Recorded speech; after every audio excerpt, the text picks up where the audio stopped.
Here I am. Hey. Hi. I'm not going to show my video.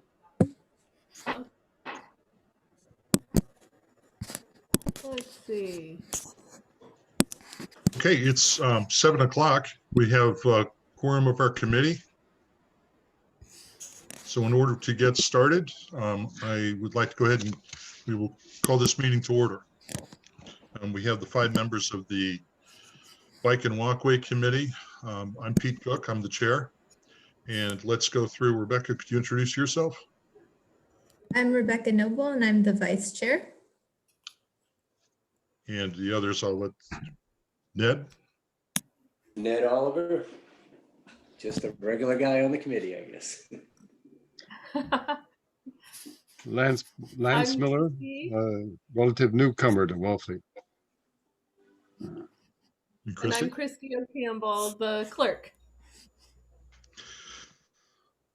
So let me start off here, and I know we have people who are joining. Thank you to those who have muted. That actually helps in a couple of ways. One is to reduce background noise. The other is, as we've been advised, it helps reduce the bandwidth for the meeting, and that prevents delays.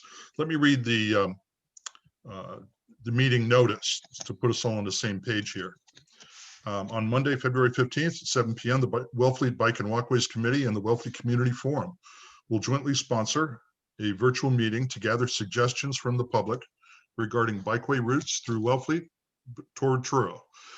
In light of town opposition, the state has suspended its original plan to end the rail trail at Route 6 and has deferred to the town to consider other routes.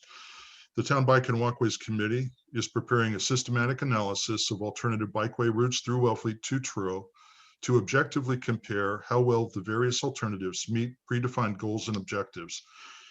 The committee has researched bikeway guidelines and best practices found in successful studies around the state and the country, but a local study also needs local inputs.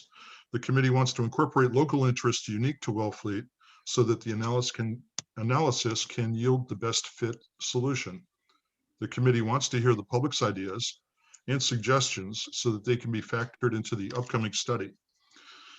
What goals and objectives do you believe a bikeway through Wellfleet to Truro should fulfill? What alternative routes should be considered in the analysis? The forum's aim will not be to critique or assess any specific alternatives at this time, but rather to collect ideas from the public for the upcoming study.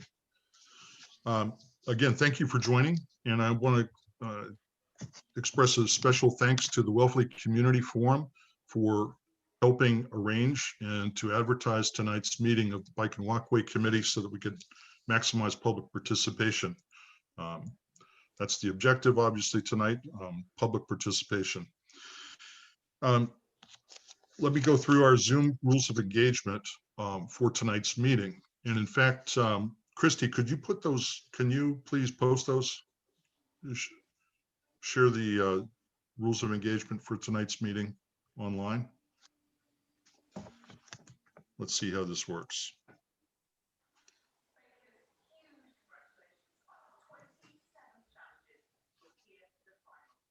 Great. If it's on everyone's screen, I'm just going to briefly go through these. These were developed along with Town Hall to manage a meeting with many participants, which is what we want to be ready to do tonight. As participants enter the Zoom session, they will automatically be placed in mute mode to reduce unintentional background noise. Public comments are encouraged. When a participant wishes to speak in the meeting, they can so indicate by using the raise hand feature in Zoom. This feature will let the meeting host see that they are requesting a turn to speak in the meeting. The meeting host will call on participants when their turn to speak arrives. When a participant is called on to speak in the meeting, the participant can unmute themselves to speak. After their speaking time concludes, they should mute their microphone again. In accordance with Massachusetts guidance for virtual meetings by town committees, the chat feature for text messages will not be used to communicate questions or answers to, from, or between the committee members. In that way, all meeting comments will be open to the public. In order to maximize the number of people who can speak during the meeting, the Bike and Walkways Committee asks speakers to limit their time to 1 minute per speaker. Any extended additional information for the committee to review regarding speakers' points can be sent to the committee email address, which is bikeandwalkways@wellfleet-ma.gov. It's also on the committee website, on the town website. Thank you. We do encourage public participation. That's the point of tonight's meeting. We also encourage it in all of our meetings. So real briefly, the situation that got us here, a number of previous bike studies of bikeway alternatives have been conducted with the state and with regional sponsorship over many years in Wellfleet. Mass DOT and Massachusetts DCR ultimately proposed route segments through Wellfleet that met public opposition, primarily over safety concerns, but also over concerns about adversely impacting the town's character. The Wellfleet Select Board wrote to the governor requesting the DCR plan be halted so alternative routes could be considered. DCR has for now halted its rail trail extension project at the Wellfleet Hollow campground. What they did is they took their original plan, which was to continue past the campground to Route 6. They phased it so that phase 1 will continue from where the rail trail currently ends in South Wellfleet to the Wellfleet campground, Wellfleet Hollow campground. Phase 2 would be from the Wellfleet Hollow campground to Route 6. That phase 2 has been put on hold for now.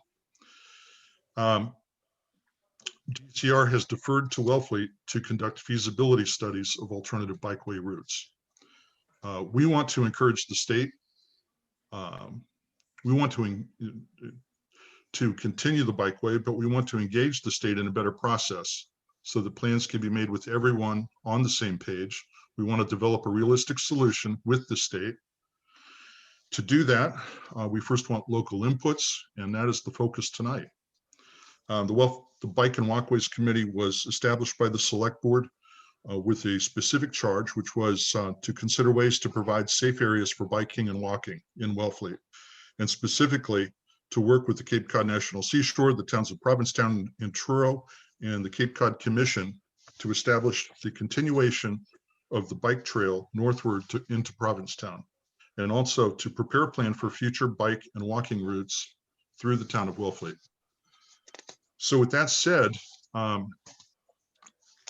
as preamble, we have engaged in planning for a study of alternatives, an analysis of alternatives here in Wellfleet, and we're identifying goals and objectives for that study, and then in turn we're identifying alternatives, route alternatives to be compared in an apples-to-apples comparison through that study. Christy, I'd ask if you could please put up the game plan PowerPoint as an illustration to show everyone who's in the meeting here what we're talking about. How's it working?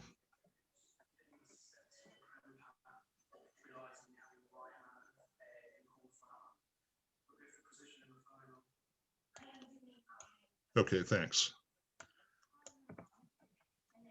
Can that be expanded to full screen?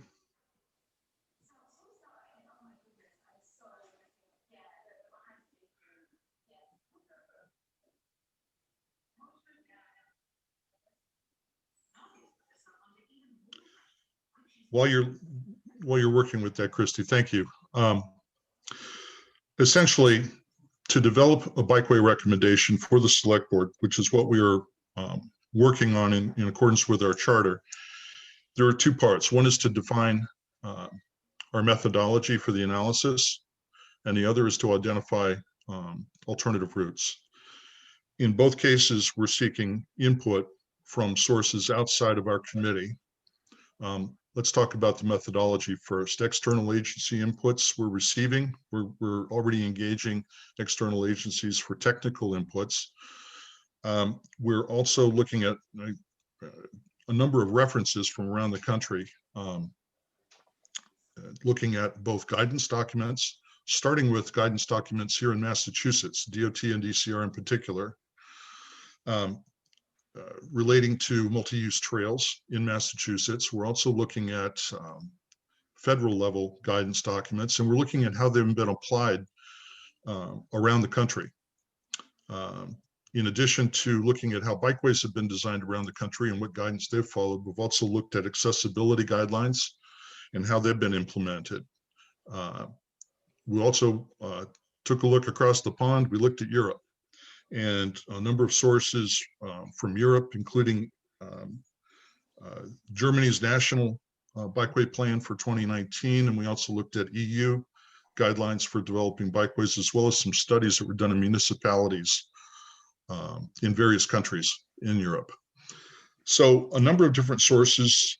Obviously, the guidelines that we consider primary references are the ones that apply directly here in Massachusetts. But in surveying these other references, we were able to identify best practices that have been used both nationally and internationally. And that has really helped, I think, to strengthen the confidence we can have in the analysis we want to do here, and also identifying appropriate goals and objectives for that analysis. So we're taking a number of inputs. We've asked for town government inputs from a number of sources. Christy, I'll ask if you could put up that quick list of stakeholders. And then we'll go back to this graphic. Oh, there, no. There you go, thank you. So we reached out to a number of the town government departments and also boards and committees, which are listed here. Town administrator, police, fire and rescue, DPW, recreation, beaches, the COA, and then in the boards and committees, select board will come last. They are the final reviewer of what we're putting together now. Right now, we're seeking inputs from the others to create a draft to take to the select board. But we've engaged the planning board, conservation commission, historical commission, library trustees, and the Wellfleet Elementary School Committee.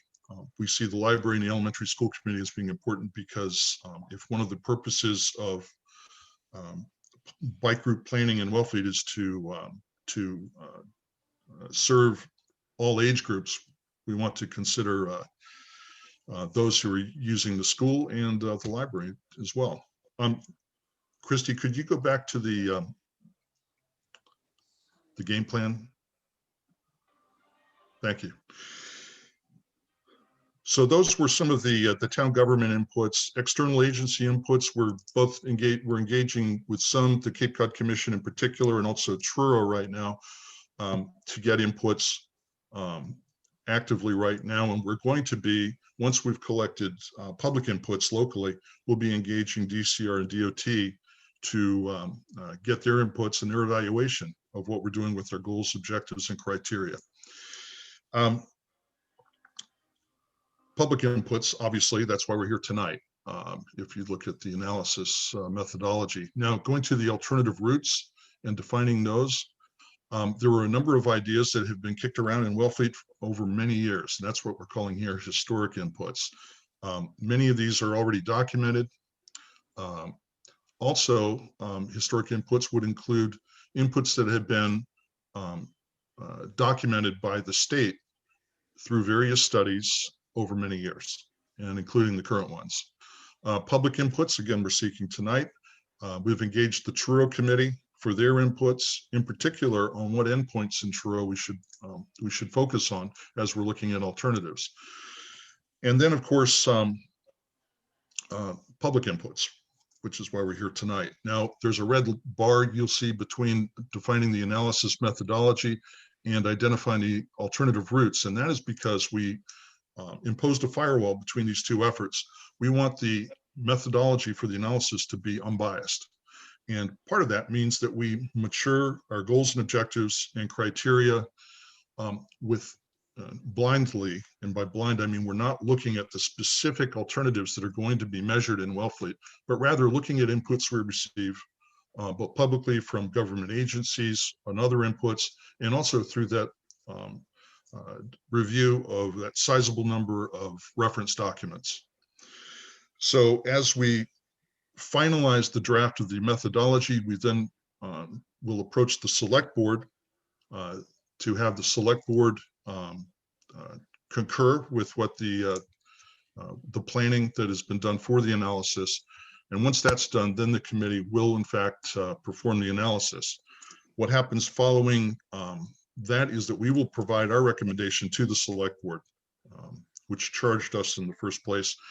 And the action plan following that is to be determined, and it will be with the select board and with external agencies. Christy, could you please put up the methodology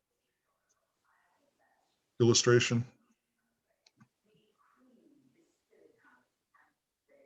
Thank you. And that looks like that needs to be resized a bit so it'll fit on the screen.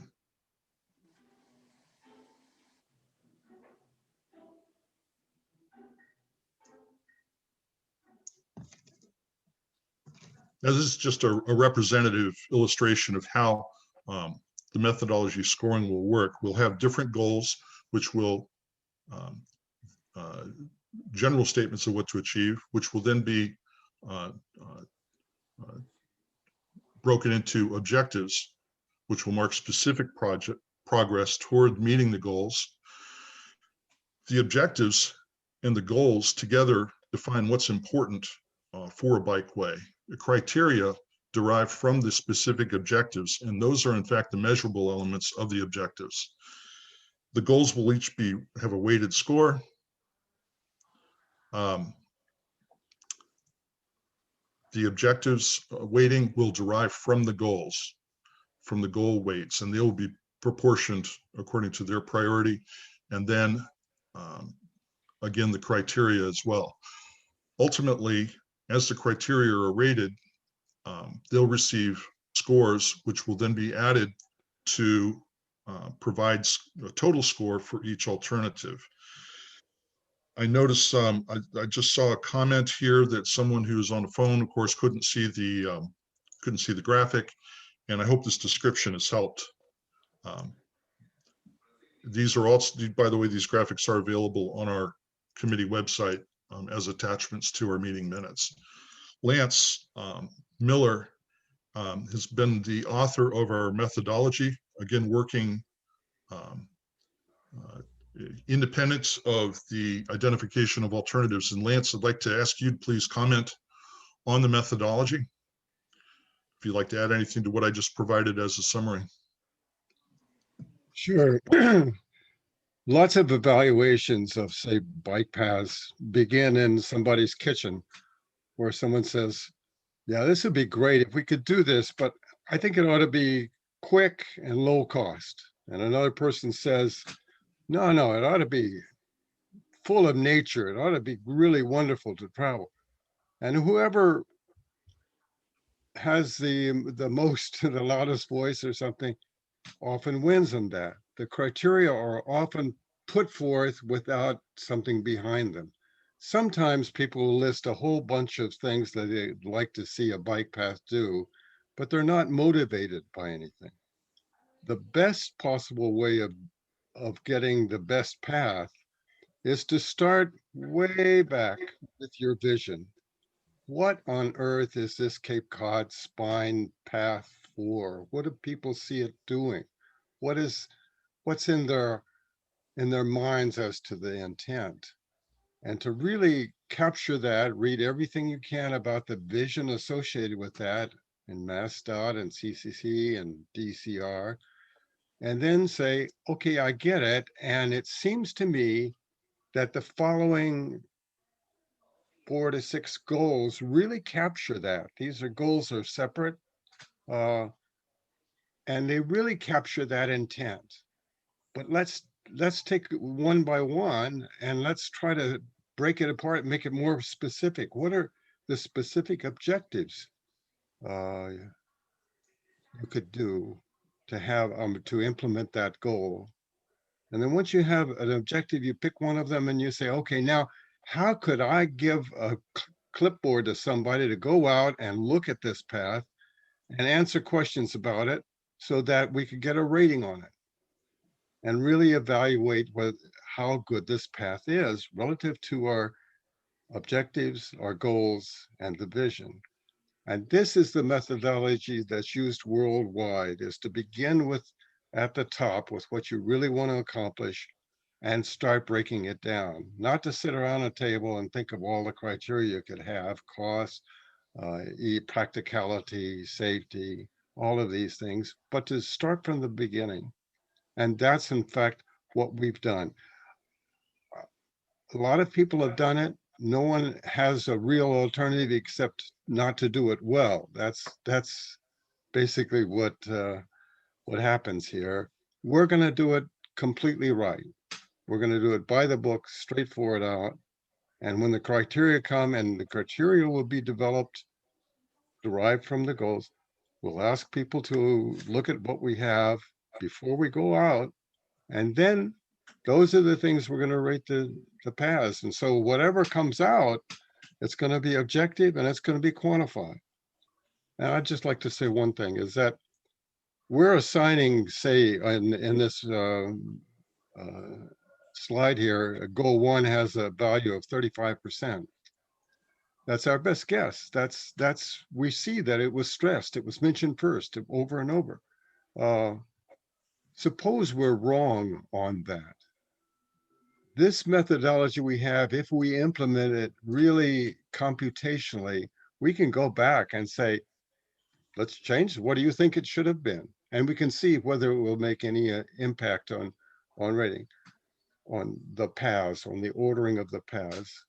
So the weighting is there to get us the best correspondence to what we felt the original fathers wanted to do.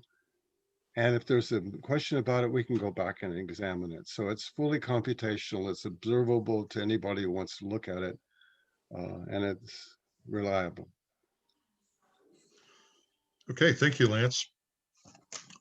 So as Lance described, we're trying to be as comprehensive as we can in identifying the various goals and objectives to include in the study.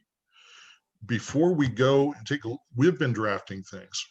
And before I go to describing our draft goals, this would be, I think, a good time to open the meeting for its intended purpose, and that is to get some public input, because what's important to us is that as we engage the state to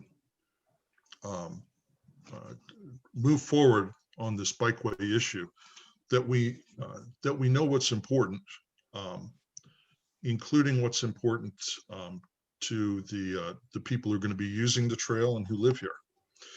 So I take it that everyone here on the call has had experience with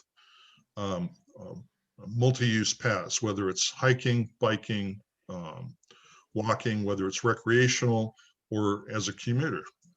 And if you would please think back to your experiences, whether it's locally or whether it's elsewhere in the country or in the world. What were the memorable experiences that you had on bikeways and walkways? And what made them memorable, whether it's good or bad? And if you would please reflect on that, and as a source, as motivation for inputs that you can provide to us that would then be helpful for us to include in our analysis. We'd like to get as much public input as we can, and that's probably a good starting point. With that said, I'm going to, that concludes what I had to say, and I'd like to first of all turn to any of the other committee members if you have anything to add to what I've just said as an introduction. But otherwise, we'd ask for people to, if you raise your hand, then we can recognize you, and we'd love to hear what you have to say. Committee members, anything? Rebecca? I would just add that we have a committee email address. So if you think of something later after this meeting, please feel free to email us or share it with anybody else in town. Thank you. So And as you think about those your experiences, try mapping them into what you know of Wellfleet here, and so that in addition to hearing your inputs on what would be what we ought to consider as goals and objectives for a bikeway, what alternatives you might propose for a bikeway, what different routes or route segments here in town make the most sense. So thank you.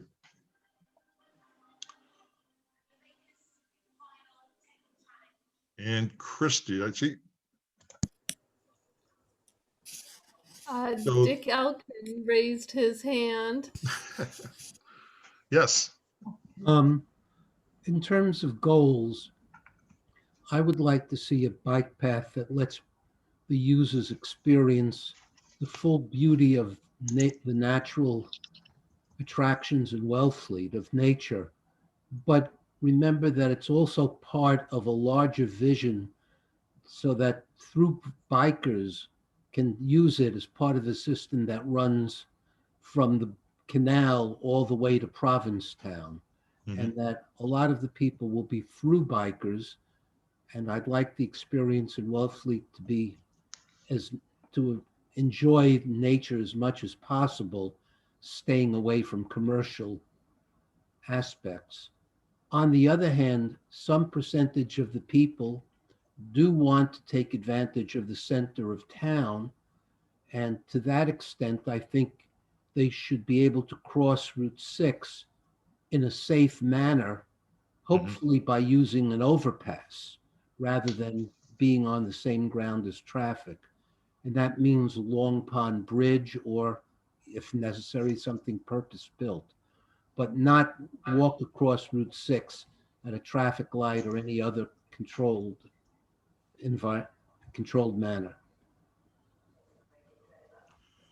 Thank you. Great inputs. I'm writing them down as fast as you're speaking, and I'm sure that Christy probably is as well, who's our committee clerk. And as I think everybody is aware, this session is being recorded. So we'll be able to go back, and if we have any question about comments or we want to make sure we've captured everything in detail, we can do that as well. Yes, John Elkins.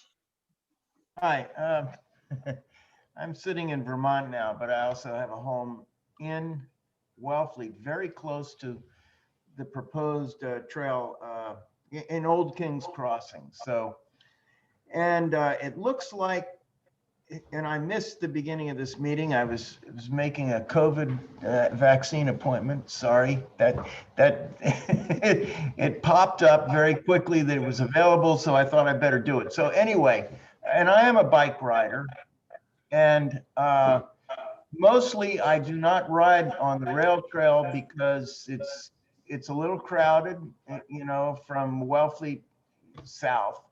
But I have a lot of ideas about the way it should be. Here in Vermont, I live in Stowe, and right nearby there is a rail trail that goes. Eventually, it'll go across the whole state, maybe 100 miles, and I've ridden on this rail trail a little bit. And one of the really nice things, I think it was Lance said, no, it wasn't Lance. Dick Elkin said, nature. He likes the nature. I love that idea, and our rail trail does the same thing. But it also goes through the town of Morrisville, and there is a lot of things to appreciate about villages as well. In particular, I'm thinking of a brewery.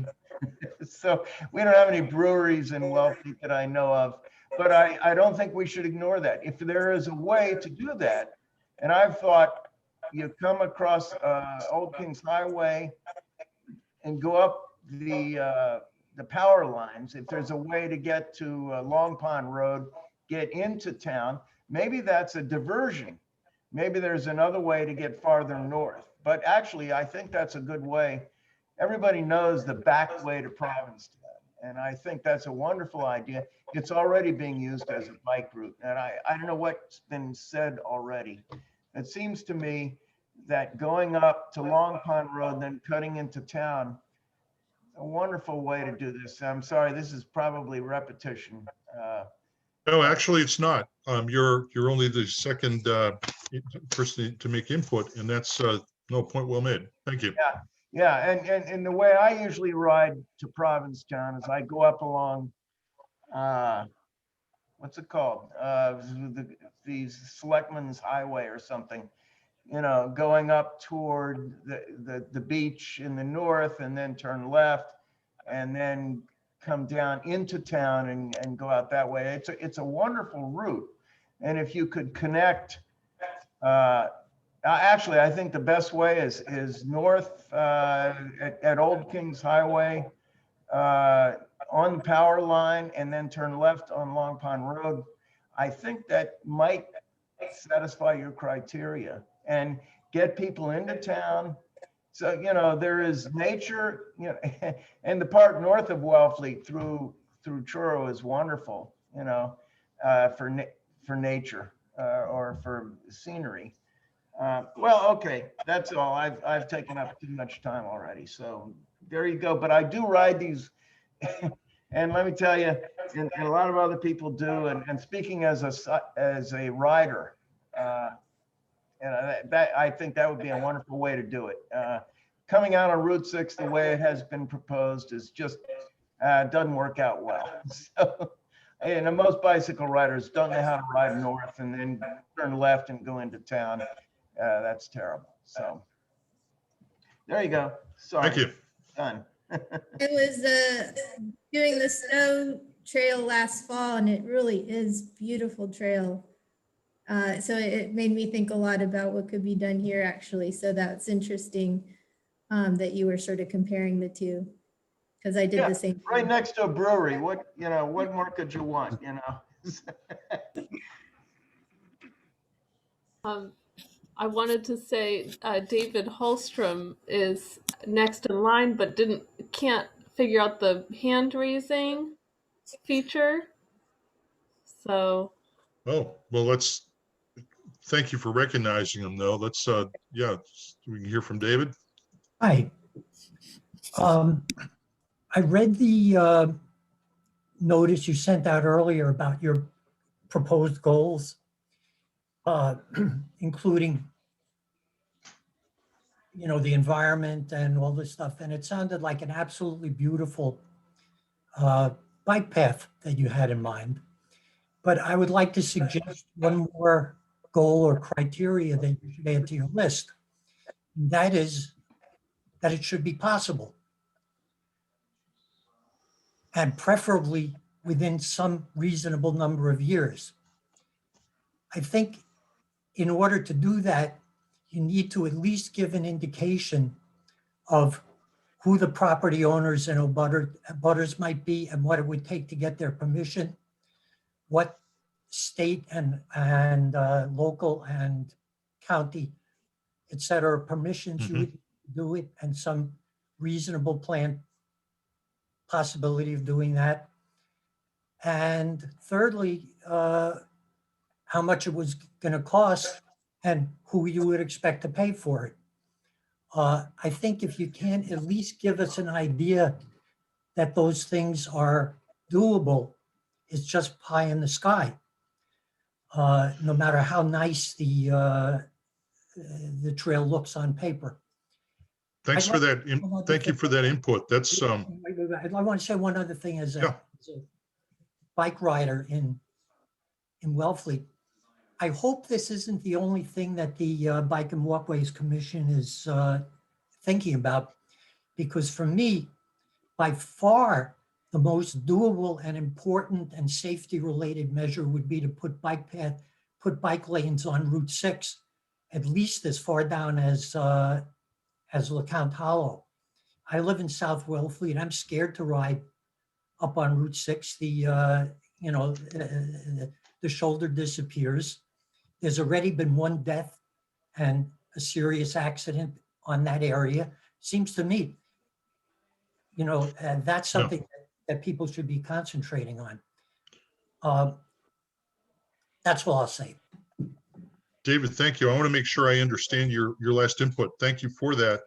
Are you referring to, in the north part of Wellfleet, there are lanes that are painted with sharrows on both sides Yes. of the road?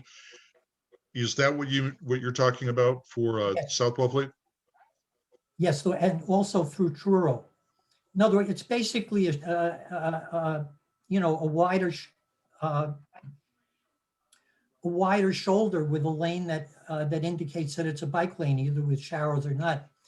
And frankly, I think they ought to also put break-off stanchions on it periodically, because if you look at the drivers there, they wave it, they wander into that shoulder all the time. Anyway, that's my proposal. Thank you. Thank you. Duly noted. Let's see Christy, do you see others with a raised hand here? Yes. And Tom Shart is up next. Right. Thank Hi, you. Tom. Thank you. Hey, Peter, how are you? Tom Shart, Wellfleet homeowner for 21 years. It's nice to be here. And before I jump into my 2 key points, Peter, I wanted to thank you and the committee for putting this together. The fact that you're asking for input, the methodologies, and I've been participating in some of your meetings. So thanks to everyone for doing this. It's really a step in the right direction. So thanks for that. The 2 points I wanted to make, Peter, you asked for alternatives as well as things around the objectives. So I just want to crystallize that. You folks have already received my submittal for a possible alternative. And there was 2, but I think 1 is valid.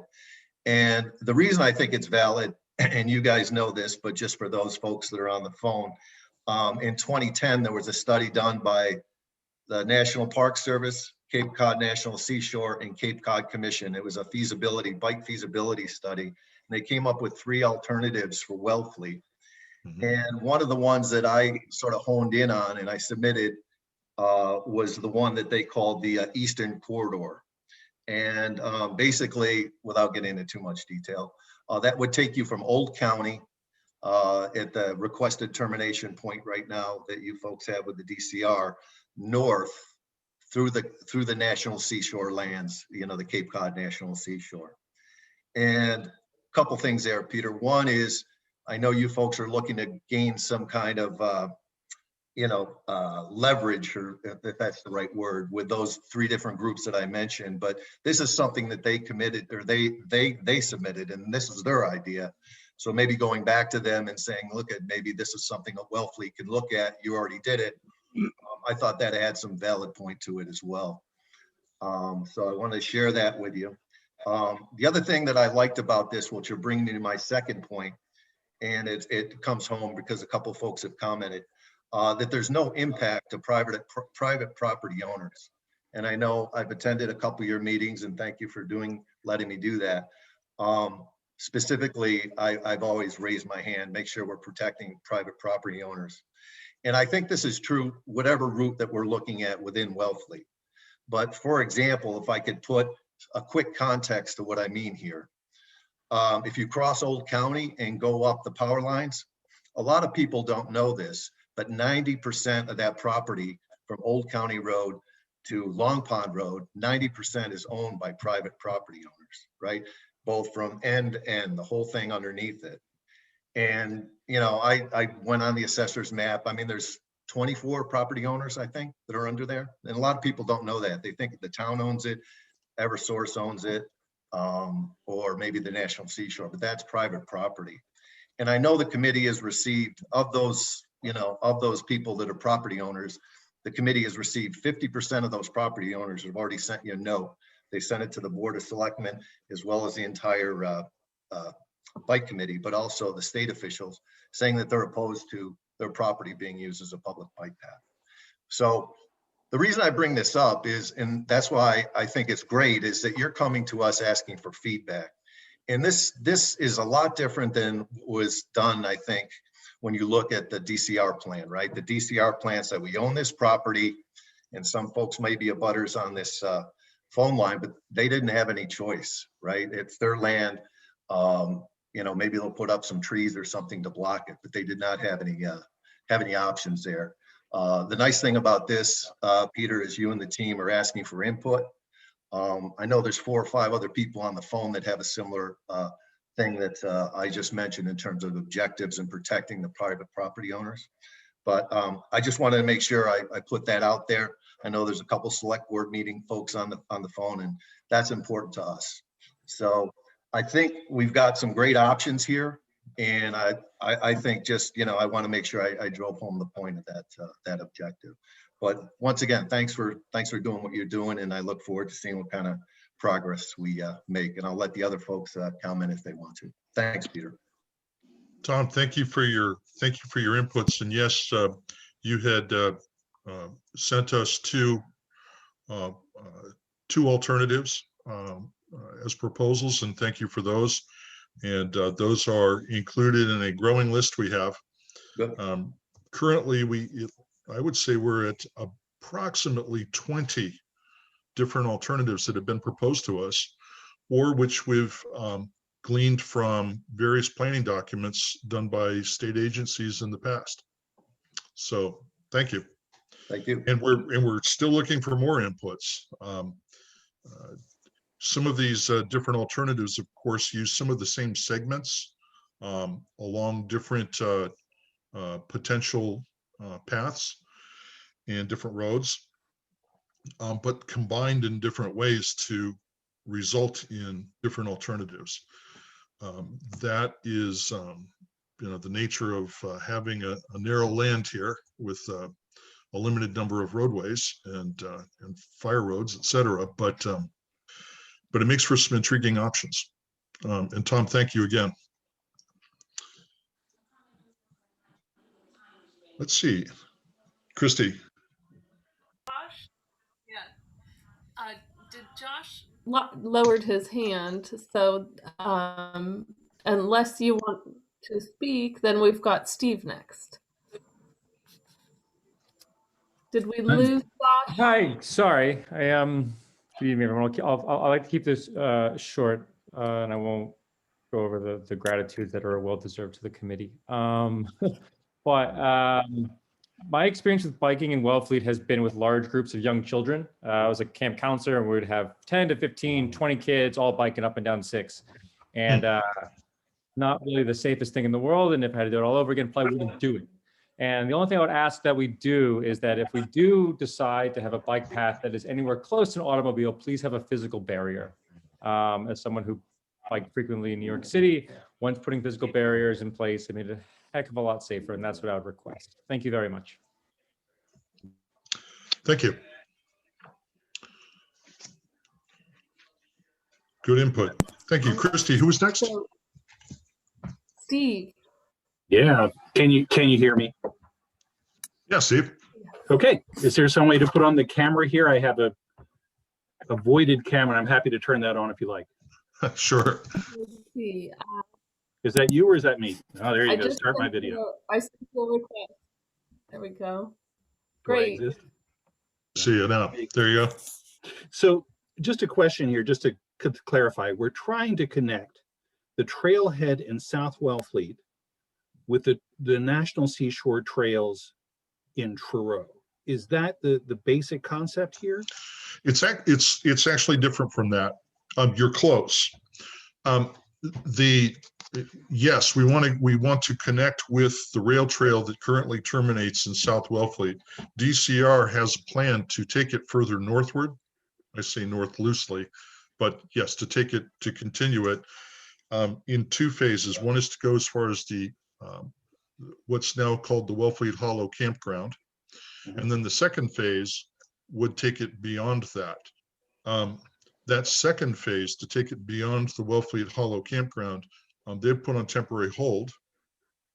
In its letter to the select board, in its letter to DCR, asked DCR to not go further than what I'll describe as the intersection of the railway with Old County Road, which some people know as Old Kings Highway, but Old County Road, yeah, okay. The road that the COA is on. So because our select board spoke to the state and said, we would like to halt things at that intersection of the railway with Old County Road. Yeah. That's what our committee is using as our starting point. And Because so there's agreement between the state and the town to go, based on this correspondence, to go as far as that intersection. and is there a commitment to follow the old railway path, or can you go anywhere through from the trailhead to Old County? Well, it's an interesting question, and I think it comes down to, I think there's flexibility built in because of the fact that the state has stated it is going to stop at the campground. So what happens between the campground and the point that the select board referenced in its letter, yeah, ultimately is, I mean, at least for practical purposes, it's a flexible point. Because, forgive me if I'm sort of popping around here. Because the feature that's in between there is Duck Pond, right? That's the, if you wanted to look at a unique feature in there. Oh, Duck Pond, you said? Duck Yes. Pond, yeah. Yeah. I mean, the rest of it is pretty much woods, right? Mm-hmm. So isn't the issue whether you want to go to Duck Pond or then the path of least resistance? I mean, because the woods are kind of the woods. Mm-hmm. You know, I mean, they're all very nice. I was walking on a national seashore today and it was fabulous. But you know, woods are kind of woods, you know, and the thing is, if you go to Duck Pond, that's actually a cool feature, right? Otherwise it's woods. So what I'm taking from what you're saying, correct me if I'm wrong, is that if there's flexibility on where the trail intersects with the rail trail, say DCR continues the rail trail to some point, an alternative that you would recommend is to consider a route that perhaps goes in proximity to Duck Pond. Yeah, because the continuation, so to me, it and again, I'm sorry, I haven't read the background material, and I'm with Tom Short, and then I feel like I should have prepped better, but yeah, because the big feature there in between is Duck Pond. That's something to see. Other than that, it's woods, and then it seems to me whatever is politically expedient, you know, whatever is easy to permit and get it done, and then pretty much it, because it's all the same stuff. If you go through Duck Pond, then of course you can continue north to Gull Pond, and you can come out at Long Pond, and then continue north back there. Now, maybe not everybody's going to be happy with that, but that is a possibility. But otherwise, I mean, if you go through the woods, I mean, you know, we walked on National Seashore and other places, and it's woods. It's all nice, but all woods.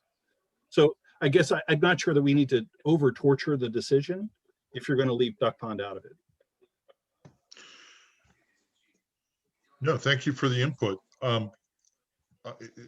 I believe what you are recommending would be a version of what Tom referred to as the eastern route, essentially to create a route through the National Seashore. And again, we're not critiquing or evaluating any of the ideas that people bring in this meeting. We're just taking note of them. So thank you. Well, if you're going to have a bike lane, right, from a biker's point of view, the ideal thing would be that you could start up at the high head, right, hop on your bike and go down to the bridge, right? That's an integrated, then you're part of an integrated network where we're connecting the National Seashore Trails to Long Nook, back through Truro, and Collins Road is a good option there because it's not a lot of people on that. And then, you know, back through some route through Wellfleet on the eastern side of Route 6, and then hooking up down at the Petit Boulangerie where you can all wait in line for something to eat. So you know, but otherwise, you know, if you're not going to Duck Pond, there's just a lot of woods out there. I mean, just whatever can get permitted. I'd rather have something built than something discussed for another 6 years. Oh, I wanted to mention also, we only talked about the endpoint in Wellfleet. You asked about what endpoint we're driving toward on the north side as well. So on the south, it's as I described, intersecting with the rail trail. To the north, we've defined it as the Truro line. And then where on the Truro Wellfleet line depends on which alternative is selected. And we've discussed this with the Truro Bike and Walkways Committee as well. Yeah, And because identified some likely spots, but again, it depends on the alternative. And they're supportive of what we're doing. yeah, I mean, Collins Road is not a lot of houses on it. Long stretch of empty road, accessible from two places, doesn't go anywhere. You know, I think that must have gone somewhere near the original rail line there. But it's a, you know, you don't have to reinvent the wheel there too much. Just find a little ways to pathify that somewhat. But anyway, okay. The other, just a follow-up question here is, I'm sorry, is there a place where we can review the written sources here? So when we have next meetings here, we're trying to avoid dumb questions to the greatest extent possible. Sure. There are two sources. I'll mention the future one first, and that is that we've talked to Town Hall about including a link to some of those references that we could host on our website. A reason for doing that is because occasionally, and people have had this experience before, when there's a government reference document, whatever agency owns that document ends up changing the link. We end up with a dead link listed, and then people can't find the reference that they're looking for. So the alternative is that we copy that PDF form, and then we establish a link of our own on our website. So we're looking at doing that with some of the key documents, in particular the state documents from Massachusetts, state and regional documents, because the Cape Cod Commission, DOT, DCR, and the National Park Service have all done documented studies and of course have guidelines that relate to what we're trying to do here. The other, though, is that in our draft methodology, there is a list of the references that we've looked at. It's a growing list. I believe the current version of the draft methodology, which is included in our past meeting minutes as an attachment, is the version that's dated the 14th of January. And that includes a list of many of the reference documents there, in case you want to go look for that. Pete, forgive me, I'm a complete newbie at this. Where would I find these?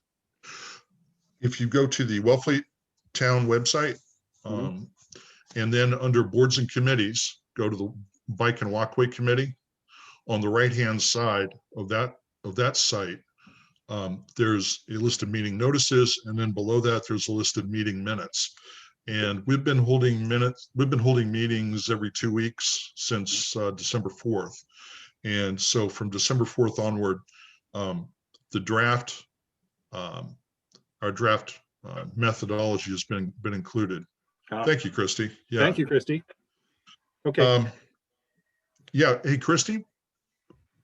Yeah, that's all for me. Thank you very much, guys. Thank you. Christy, could you, as long as, let me see if I can, could you share the draft methodology, please? Yes. Now that I've kind of arm waved and said it's online, let's show it to you.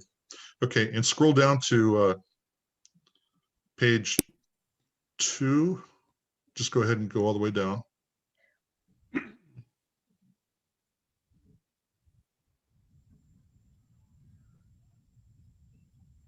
There.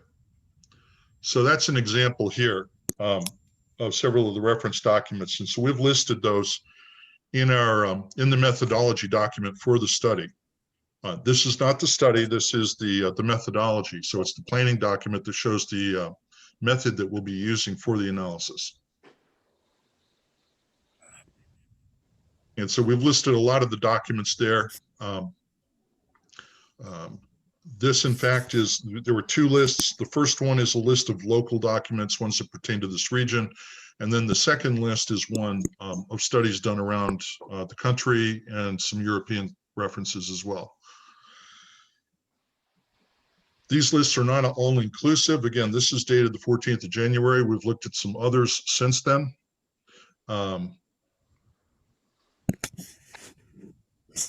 And we'll be including those in our tally of references.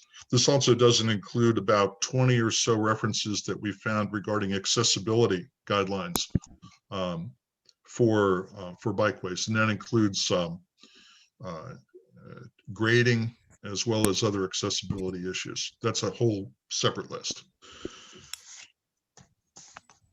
Let's see, Christy, is somebody else, would somebody else like to provide some input? Yep. We have Dave next, and Irene, you're on the list. We have Dave Garrison, Okay, and next will be then Helen, and then Irene. I'm keeping a list, so. All thank you. right. Okay. Dave, So, this is Dave Garrison. I live in Falmouth, but I'm calling in regards to our role in Wellfleet. Our family owns the property on Duck Pond, since Duck Pond just came up, the little cabin on the north side.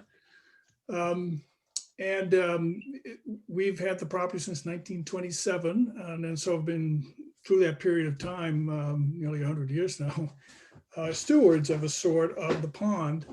And over that period, especially during the last couple decades, the quality of the water in the pond has been declining at a rapid rate during the summer because of essentially overuse of the pond by visitors coming down to the public beach.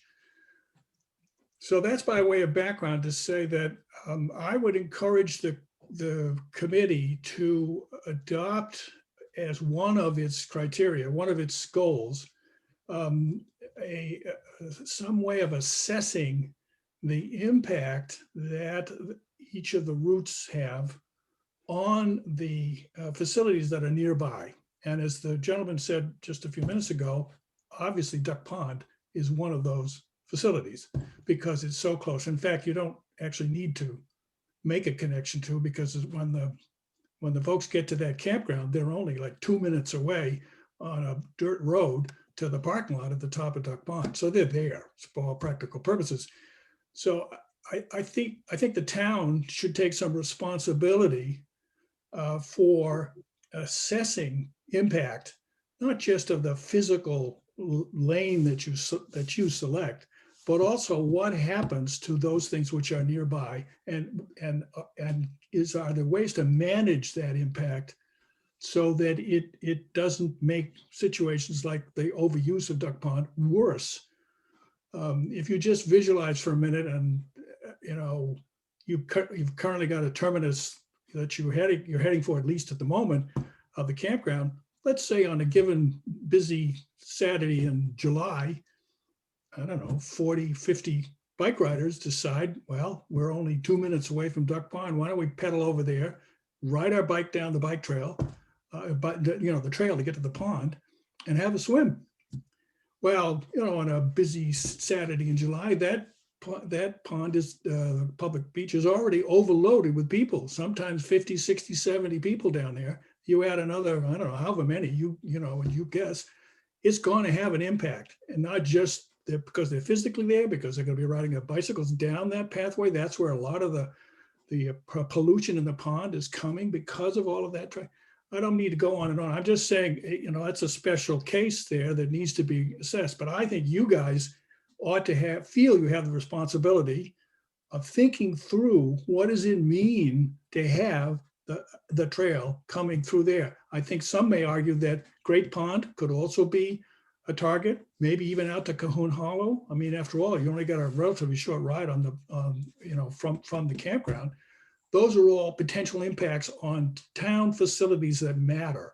And I would encourage you to take that aspect of this on. The impact analysis should include more than just that physical route itself, and think, and be clear about what you think is going to happen if you dump a whole bunch of people on bicycles at the campground. And I appreciate very much having a chance to speak, by the way. I'm grateful for the openness of the process that you're conducting here, and look forward to participating further in subsequent meetings. Thanks very much. thank you. Christy, We go ahead. we have Helen next. Hi, I'm Helen. speaking as an individual, not as a delegate from the select board, but as an individual who cares very much about what happens with this. I want to double down on what David Hallstrom said. He was one of the first speakers. That no matter what kind of bike trail gets put through Wellfleet or exists anywhere else, the fact remains that people are going to use Route 6. Mhm. And the last thing David Hallstrom said, I completely agree with, which is on both sides of the highway for the entire length of Route 6. And it should really start at the Orleans Rotary, but let's just talk about Wellfleet. There should be breakdown lanes, as there are along much of Route 6, with sharrows, that all of which are wide enough, none of which pinch close. And there's some certain segments that get too small for anybody to ride a bicycle. If you had that on either side of Route 6, the people that wanted to ride through, and there are a lot of them, could do it safely. Second thing I wanted to say is, I am feeling more and more in favor of something which you may not have as one of your proposed routes, which is going from Old Kings Highway, i.e. continuing from the campground, going to Cahoon Hollow Road, you tap into what we call the grid. It's 4 roads. Well, it's really 4.5 roads. It's LeCounte, Cahoon, Long Pond, where you can get into town over the bridge, and Gull Pond Road, which comes off Grosse Hill Road. Mm-hmm. And if you're a bicyclist, that grid gives you access to Gull Pond, Great Pond, and Long Pond, all of which are on those roads.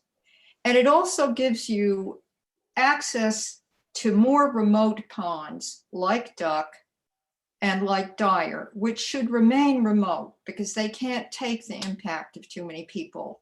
Mm-hmm. And it's very sad what's happened at Duck. You know, on one hand, one wants to share this. On the other hand, it's too much for that environment. And the last thing I want to say is, I am considering as a best alternative and perhaps the cheapest to have those 4 roads all given a little extra paved width, not necessarily on both sides. It would be cheaper than cutting through woods, right? Going over the power lines, having to deal with private property owners. And it would also avoid some of the serious hills on the power lines. And if you just made those roads in that grid somewhat wider and therefore safer for bicyclists, it would accomplish, I think, a good alternative route to simply proceeding along Route 6 safely. And it would bypass that whole intersection, which is I refer to as a danger zone, and so do other people. Thank you. Thank you, Helen. Let me, to make sure that we've captured your input correctly, would you envision the work that you just described along those the roads, Cahoon Hollow, Long Pond Road, and Gull Pond Road, to their end, and Grosse Hill.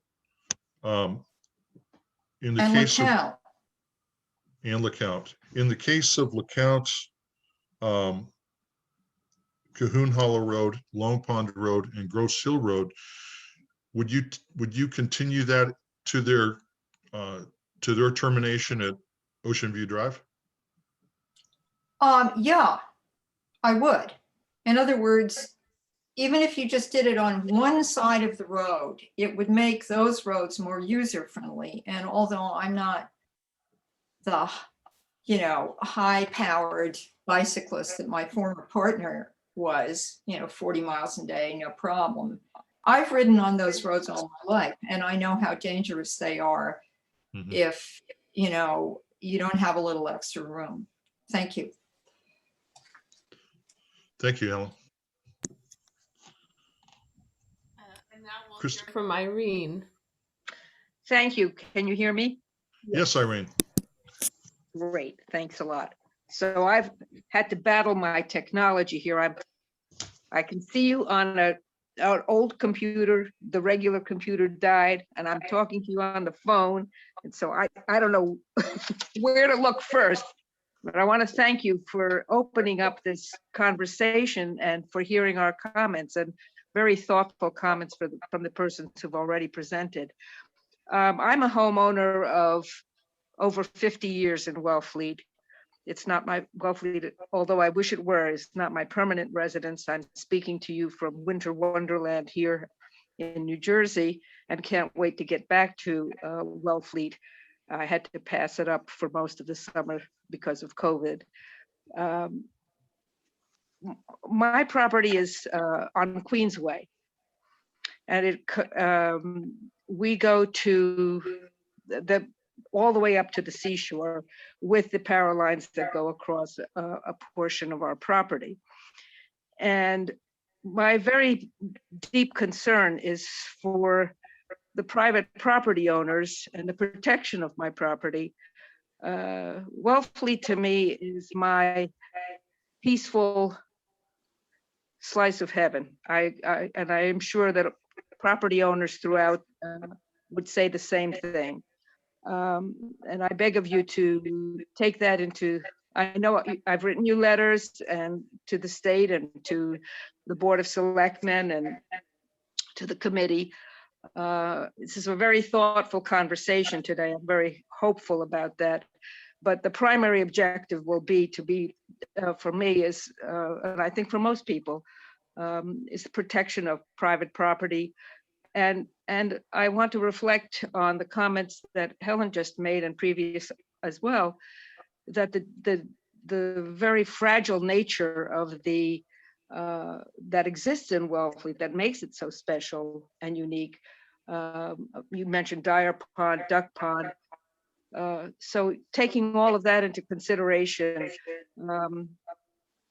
I very much liked what Helen had to say, and I haven't given it full thought. I have to look at the map, but thank you for listening to me. And I know you have lots of things to think about, but let's protect the private property. So I object to it going through on the power lines, which you may have guessed. But I'm open to hearing all the other conversations that have been raised tonight, and I'm thankful that you've offered that to the community. Thank you very much. Hey, thank you for your input. Because a couple of people have mentioned already that they have provided previous inputs to the state, to the select board, et cetera, I thought I'd mention that we've reviewed those comments already. And what I mean is that I'm not talking about a couple of years ago. I mean, now we have reviewed those comments. Preparing for this current analysis, we've gone back and reviewed all of the emails and letters that were sent to the select board during the June 2019 timeframe. From that point on, essentially at each of the milestones where there was a review of this issue, there were a number of emails and letters sent, and we've reviewed all of those. The other thing that we've taken a look at is public comments to the state that were provided, in particular to DCR regarding their planning. They had of course, as part of their review process, they opened their plan up for public review. Many comments came in. We've reviewed through those comments. And then lastly, I mentioned that there were some milestone meetings that have taken place. All of those were videotaped. We watched every minute of all of those videos and took the public comments and took notes on all those public comments so that we could distill them down to inputs into our goals and objectives for this pathway. So just wanted to mention that so that if somebody wants, if you feel a need to emphasize a comment that you've made in the past, please do. But I just wanted to make mention of that so that you know that we have heard comments that were made in previous sessions. With that said, Christy, who has their hand raised? Next comes Sean's iPad. All righty, thank you very much. I hope you can hear me. As I'm a property owner, 20 years in Wellfleet. I happen to have property under the power lines, and I'm very concerned about the transition from the power lines to the major roads like Old Kings Highway, LeCount Hollow or Calhoun Hollow. My experience has been bikers on the bike path do not stop like they're supposed to, and these are I'm concerned about people getting hurt, and of course my property rights. And I was wondering if the proposal of using the route that the Pan Mass Challenge has used for several years has been considered. It seems to be, I never hear anything about this particular route. No, thank you. We'll take that. And if it is, you're speaking of going to LeCount Hollow to Old, is it from LeCount Hollow to Ocean View? Well, that's what they're doing now, and it ends at a police station with a fire station and a traffic light. And you won't have congestion at LeCount Hollow. You won't have congestion at Calhoun Hollow, where you already have accidents. You have had a death down there on the old rail trail. One of my son's friends from high school. I mean, it's already created a hazard going the route that's been proposed. So I'm very concerned about that. No, thank you. We'll make sure that the Pan Mass route, which is obviously used each year, we'll make sure that's included in the analysis. Thank you. Thank you. So next we have, Bonnie is next.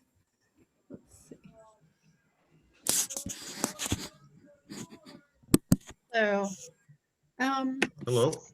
Yes, I'm Bonnie Shepard. I live in South Wellfleet at Pleasant Point, and I also would like to second what David and Helen said about the need to include the lanes on Route 6. And I have a question, or maybe it's a request, because there was an article in the Provincetown Independent that talked about the historical studies that you referenced, and said that the historical studies had shown that the current Department of Recreation, the current plan was deemed to be the only feasible one because different agencies had not given permission to do the alternative routes through their land. And I don't want, I mean, I feel like if the committee spends 2 years studying alternate routes, or then this bike path that will enable me to go from my house in South Wellfleet safely down to, near some kind of cross light at Main Street, that it'll just never happen in my lifetime. And so I guess I'd like to know what has changed since the study that was referenced in that Provincetown Independent article. Are there alternate routes that those former studies didn't consider? I'd just like to know more about about whether there really is a feasible alternative to the current phase 2 plan, which will end up there. It doesn't necessarily have to end in a parking lot, but it currently ends on Route 6. So. Well, thank you. Yeah, no, I thank you for the comment about the lanes along Route 6 as a safety concern. Regarding whether or not there are feasible alternatives, that will of course be the objective of our study, is to determine whether it is a feasibility study, and practicality, constructability, et cetera, will be considered in the study. I will turn to some of the other committee members who have been on the committee for a while. In particular, if they'd like to address the past government studies and whether there is and what they have to say about feasibility of alternative routes. Any comment?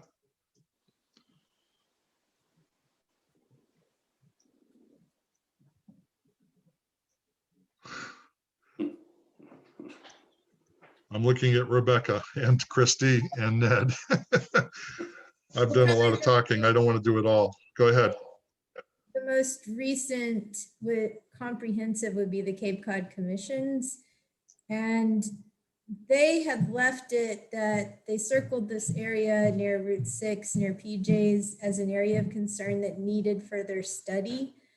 And they did not rule out different possibilities. They thought it needed more in-depth research. And instead of that happening, DCR just came up with a different plan. So that's where the most recent studying was left.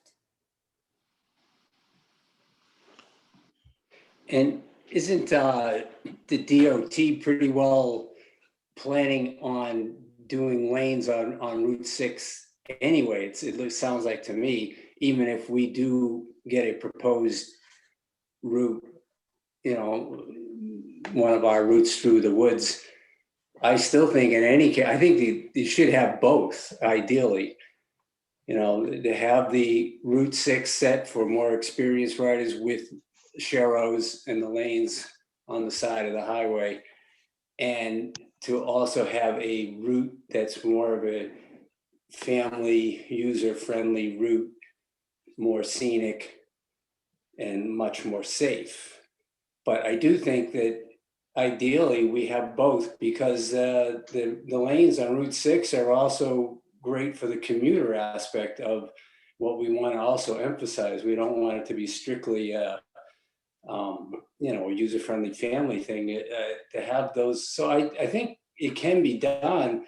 You know, obviously that the original proposal by DOT to have the one bike lane on the east side of the highway with, you know, bicycles going in both directions and through all those curb cuts, that was crazy. But I think you can certainly have, you know, a safe bike lane on both sides of the highway, along with the other proposal that we hope to have.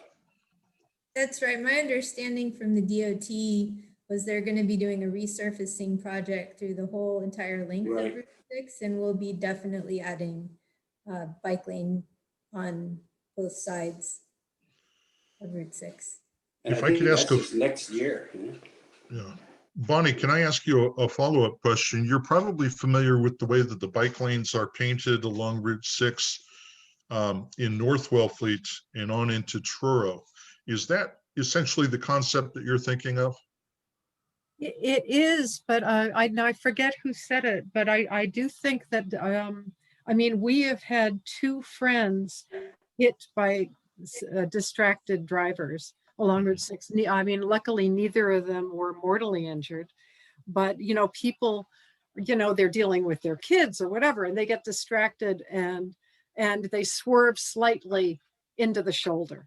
You know, and so having some kind of barrier protecting the bicyclists, as well as you know, some way, anyway, I just think that that is also important. But yes, that's the basic idea. Thank you. Yeah.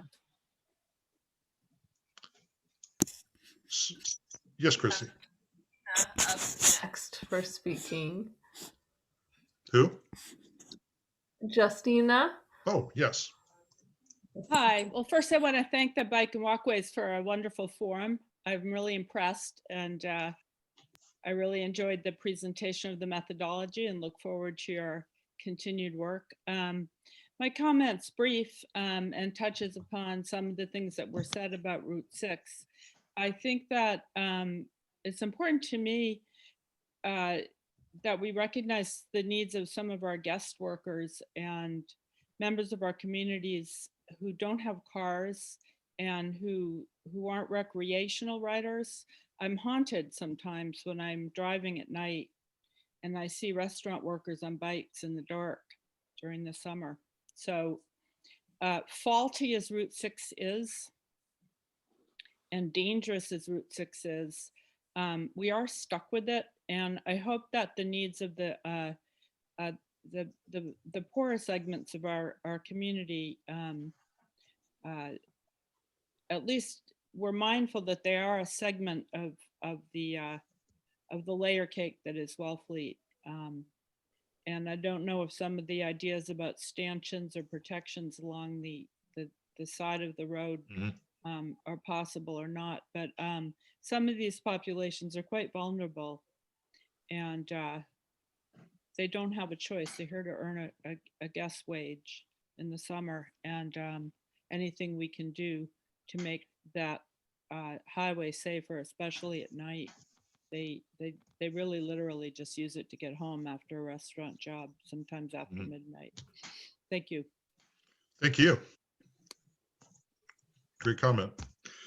Christy, do we have anybody else whose hand is raised? We actually don't have anyone else in line right now. I'll ask for seconds, but if there are none, what I would propose to do is to talk about what we have as draft goals and objectives so that we can let you know what we have been thinking about. And we appreciate all these inputs, both in terms of goals and objectives and in terms of alternative routes. But we can share with you what we have right now as our draft goals and objectives. So, and that may provide some valuable context to think about the comments that you've heard here tonight. So Christy, can you put that up, please?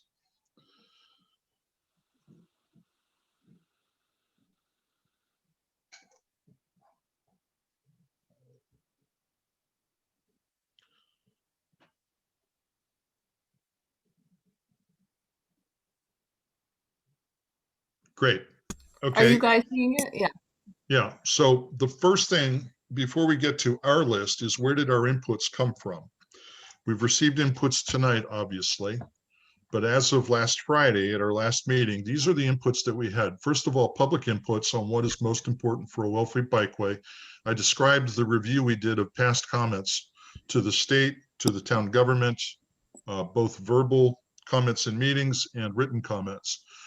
And seven topics in particular came out. And this is a synthesis of many comments, but essentially it boiled down to 7 concerns. Safety for all modes of transportation, which includes bikes, pedestrians, but also motor vehicle traffic, to ensure that that a solution for bikes didn't create danger for say automobiles.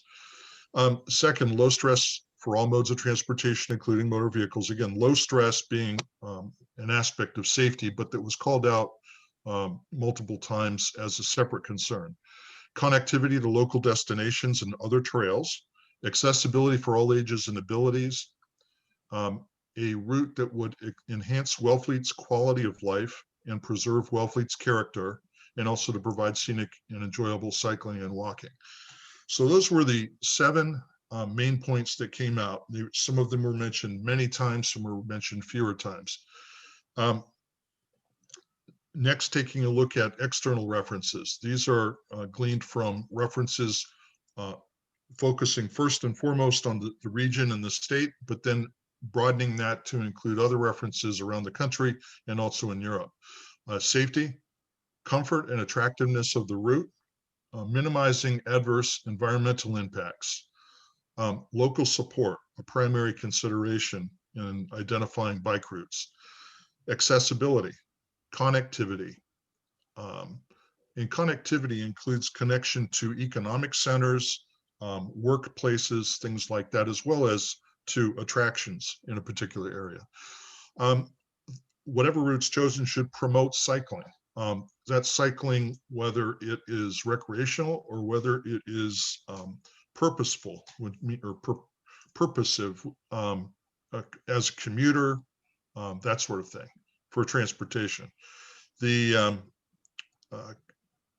A route should be consistent with the surrounding area's character.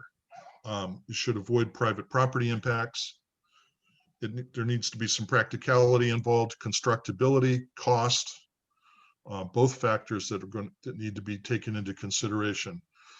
The fact that mobility, let's see, mobility increase and improve bicycle access to community destinations. That's really tying into connectivity, but essentially it's the increase of mobility for people who are using bikes for transportation. Justina made a great comment about people who whose primary means of transportation may be bicycle. Emergency access and safety. If there's an issue on a trail, on a bikeway, how do you get emergency response, first responders to assist? Right-of-way availability. I believe Bonnie in particular mentioned whether right-of-way is in fact something that's available. Adjacent property issues, permitting requirements, consistency with local plans, future municipal plans, maintenance and operation requirements, and then overall design to ensure that the network is simple and that it provides easy orientation for cyclists. If you could scroll down, please, Christy. There was one final set of concerns, and those were the or inputs.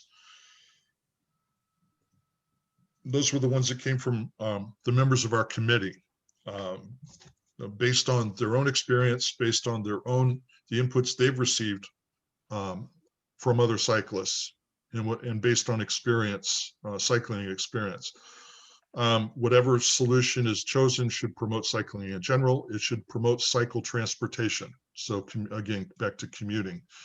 Create an enjoyable recreational cycling experience. It needs to be cost effective. It needs to minimize and mitigate private property impacts, minimize environmental impacts, minimize impacts on the national seashore. Clearly an important local consideration.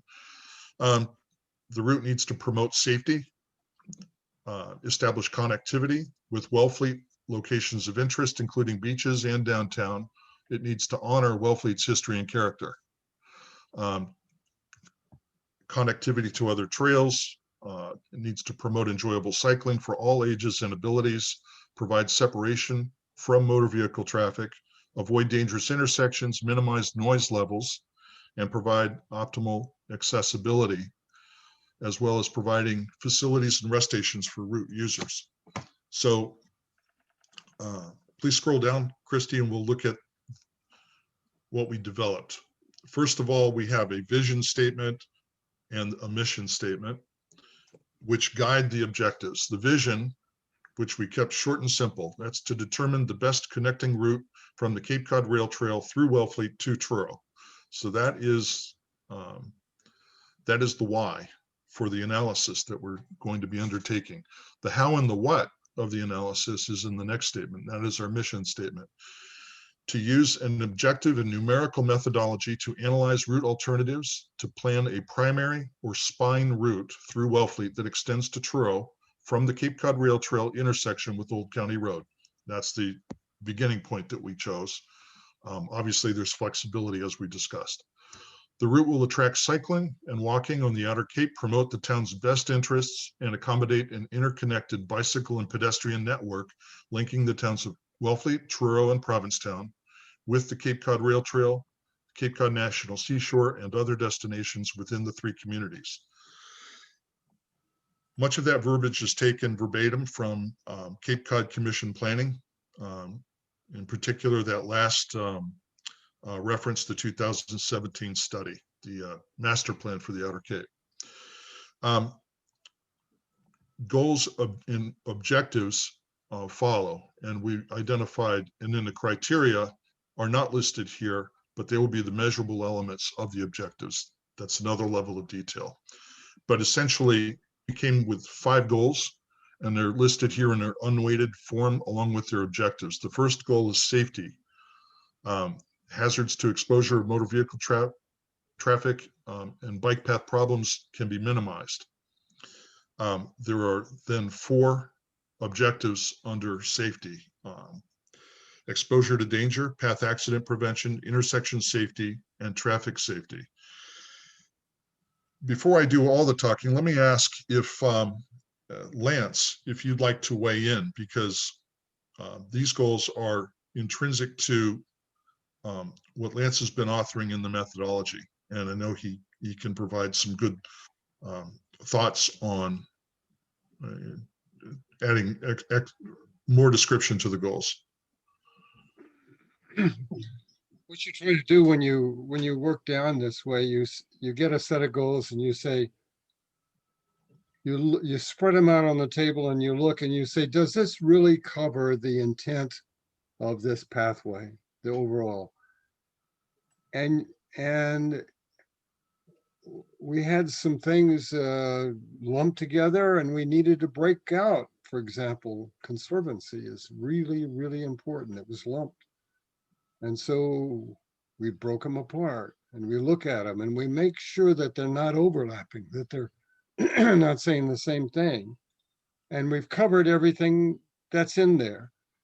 So you really try to honor what this thing is all about. And it's easy to say, look, we can go this way up, we can go to Long Pond Road, and then we have that.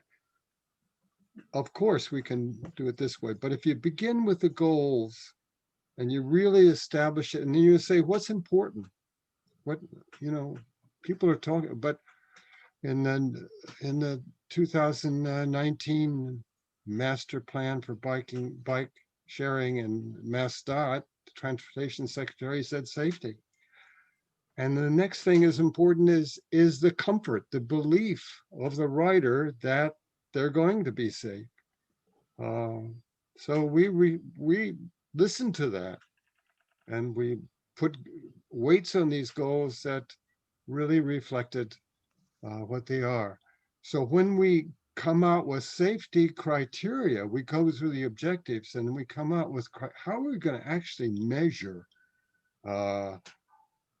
danger at intersections? What are the things that you look at? Well, you're going to look at whether it's on a curve, or you can look at the amount of visibility there is on either side. You can look at a number of factors, and those are the things that you're going to take out and look on the path, and they'll all be driven from these goals. So when you come to a path, it's not like you've said, I prefer this path and I'm going to tell you why it's better. You've come from the vision, and then you objectively rank the path and it'll fall where it may. This is really what we're trying to do, is to have an objective way of doing it that's unbiased. Thank you, Lance. Christy, can you scroll down to goal 2? We've taken a look here at safety, and there was a brief look at the next one, but let's go ahead and put it up on the screen so people can see it in full.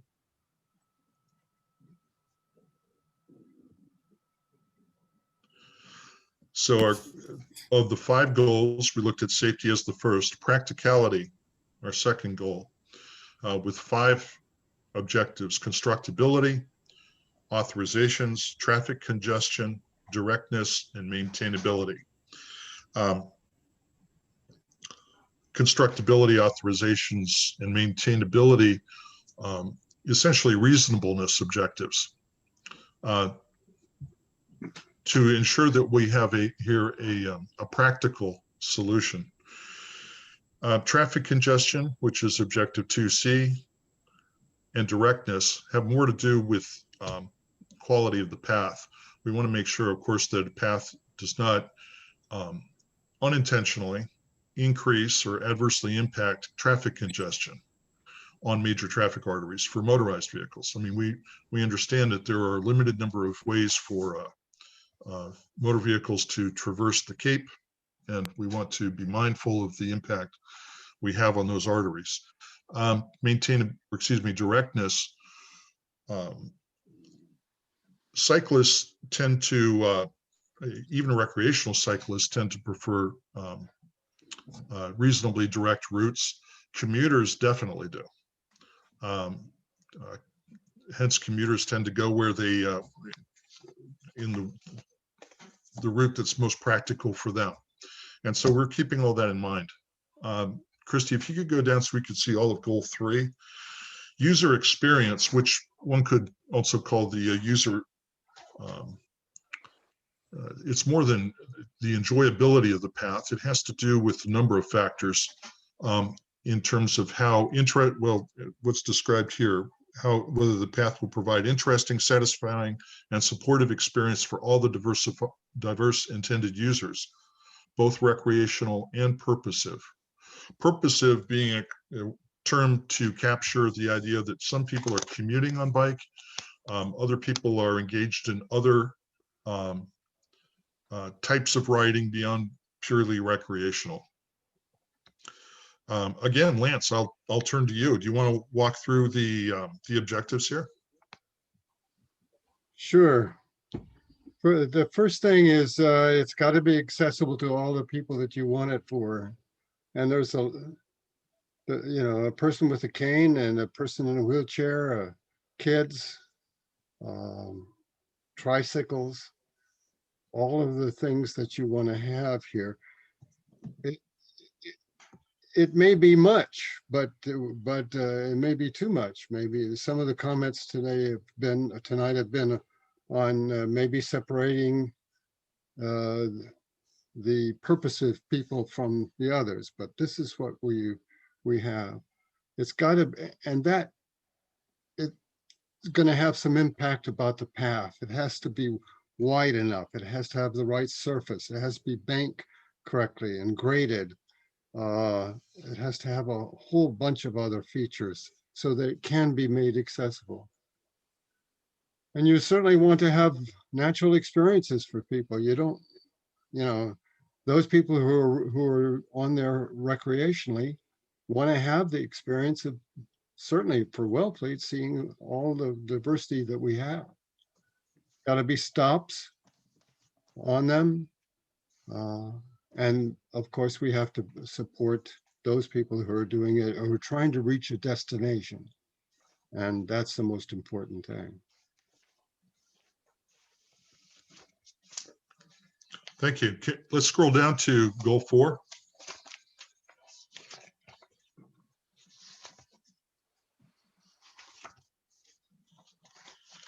Conservancy. Lance, you did such a great job with goal 3. You want to tackle goal 4? Sure. You want to conserve what you got. I mean, we talk about the ponds being overloaded. We talk about pollution and impact of waste and lack of concern for property rights. So you want to conserve what you have. As you put something in, you don't want to lose what you have. So the 3 things we're really concerned about are the environmental aspects, including the cultural aspects and the importance of the natural water bodies that we have, the town, the long existing historical aspect of Wellfleet Center we want to preserve. And it's brought up many times on tonight, the adjacent property. This is very important. Not only is a path coming by property owners and it's there, and there may be some physical aspect, but they're going to see it and they're going to hear it and they're going to feel it. So we want to consider these impacts. The discussion of impacts is really, really important. And we think it's definitely has to be looked at extremely carefully. Thank you. Let's go down, Christy, to goal 5, connectivity.